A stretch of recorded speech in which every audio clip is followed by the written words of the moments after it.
On Waverly Road, a single lantern hangs from a decrepit lamppost, casting an eerie glow despite being unlit for decades. The lantern has been the source of countless rumors and urban legends. Some say it's a portal to another realm. Others claim it's cursed. Regardless of the story, one thing remains consistent. Anyone who passes beneath it vanishes without a trace. Detective Henry Caldwell wasn't one to believe in ghost stories. After years of service in the Millhaven Police Department, he'd seen enough real horrors to dismiss tales of haunted lanterns and mysterious disappearances. So when he was assigned to investigate the case of a young couple who had vanished near Waverly Road, he approached it with his usual skepticism. The couple, Mia and Travis, were last seen driving down Waverly Road late one stormy night. Their abandoned car was found the next morning, parked haphazardly on the roadside with the keys still in the ignition. There were no signs of struggle, no footprints leading away from the vehicle, just the ominous presence of the old lantern, swaying slightly in the breeze. Henry arrived at the scene just as the sun was setting, casting long shadows across the narrow road. The lamppost stood like a sentinel, its rusted frame leaning slightly to one side. The lantern itself was an antique, its glass cracked and clouded with grime. Despite its state of disrepair, it emitted a faint, unnatural glow that made Henry's skin crawl. "Looks like something out of a horror movie," his partner, Detective Laura Hayes, muttered as she joined him. Laura was younger and less jaded than Henry, with a sharp wit and an unshakable curiosity.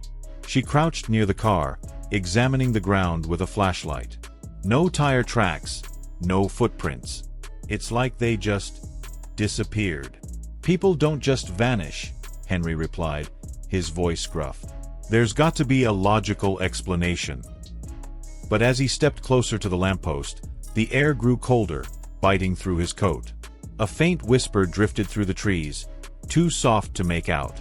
Henry paused, his gaze fixed on the lantern. For a moment, he thought he saw something move within its glass, a shadow shifting and writhing like smoke. He shook his head, dismissing it as a trick of the light. The next few days were consumed by the investigation. Henry and Laura combed through the couple's backgrounds, interviewed their friends and family, and reviewed traffic camera footage. Nothing pointed to foul play or a planned disappearance. Frustrated, Henry turned his attention to the lantern itself. He dug through old police records and newspaper archives, uncovering a chilling pattern. Disappearances near Waverly Road weren't a new phenomenon. They stretched back over a century, with each case eerily similar, a person or group vanishing without a trace, always near the lantern. Witnesses often reported strange occurrences beforehand, unexplainable cold spots, flickering lights, and whispers that seemed to come from nowhere. One article, dated 1893, caught Henry's attention. It detailed the disappearance of a local blacksmith named Jacob Reed, who had been last seen walking home along Waverly Road.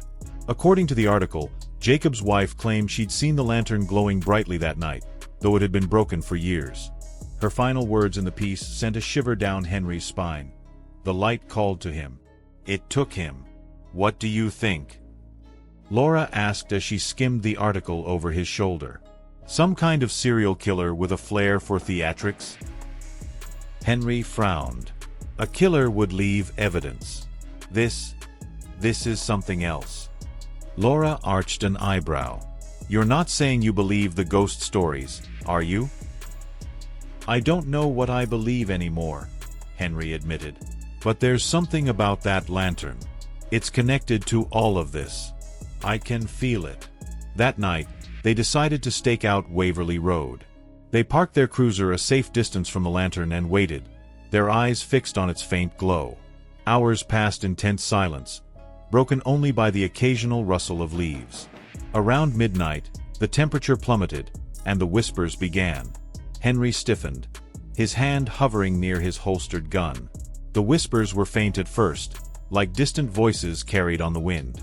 But they grew louder, more distinct, until Henry could make out fragments of words. "Come closer. Don't be afraid. We're waiting." Laura's breath hitched. "Do you hear that?" Henry nodded, his eyes locked on the lantern. The light within it flickered, growing brighter and dimmer in an almost rhythmic pattern. It was mesmerizing, like the pulse of a living thing. Without thinking, Henry stepped out of the car and started toward it. "Henry, stop," Laura called, grabbing his arm. Her touch snapped him out of the trance, and he stumbled back, his heart racing. They exchanged a glance, both of them shaken. "We need to leave," Laura said firmly. "Whatever this is, it's not natural." Reluctantly, Henry agreed. But as they turned to leave, the whispers turned into a deafening roar, and the lantern's light flared. Shadows erupted from the ground, swirling around them like a living storm.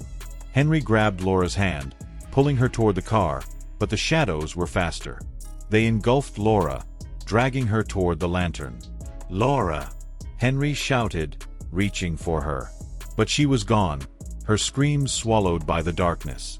The lantern dimmed, its glow fading to a faint flicker. The shadows receded, leaving Henry alone on the desolate road. Shaken and desperate, Henry threw himself into finding answers. He revisited the archives, interviewed elderly locals who remembered the stories, and even consulted a historian specializing in folklore. The pieces of the puzzle began to fall into place. The lantern was a lure, a gateway to another realm. It fed on fear and curiosity, drawing its victims in with promises of light and whispers of secrets. Henry knew he had to act. He couldn't let Laura's disappearance, or any of the others, remain a mystery. Armed with what little knowledge he had, he returned to Waverly Road, determined to confront the entity. This time, he came prepared: a flashlight, a rope, and a journal filled with notes on rituals meant to sever ties between realms. As he approached the lantern, the air grew heavy, the cold biting into his skin. The whispers returned, louder and more insistent. Henry ignored them, focusing on the task at hand. He tied the rope around his waist, securing the other end to a tree, and stepped beneath the lantern. The world shifted. The road, the trees, the night sky, all of it dissolved into darkness. Henry found himself in a vast, empty expanse, the only light coming from the lantern overhead. Shadows moved at the edges of his vision, circling him like predators. At the center of the expanse stood a figure cloaked in darkness, its form barely distinguishable. "Why do you seek us?" the figure asked, its voice a chorus of whispers.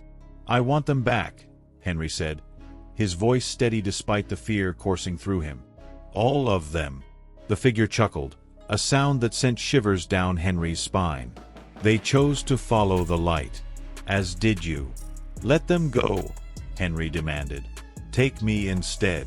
The figure paused, as if considering his offer. "A trade," it said finally. "But not as you expect." The shadows surged forward, enveloping Henry in cold and darkness. He felt himself being pulled apart, his memories, his fears, his very essence laid bare. And then, just as suddenly, he was back on Waverly Road, the lantern's light extinguished. Laura was beside him, unconscious but alive.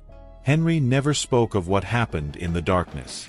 The lantern was removed shortly after, taken to an undisclosed location by authorities who refused to answer questions. The disappearances stopped, and Waverly Road became just another forgotten stretch of pavement. But Henry knew the truth. The entity wasn't gone, it was waiting, biding its time until someone else was drawn to the light. And every time he closed his eyes, he could still hear the whispers, calling him back.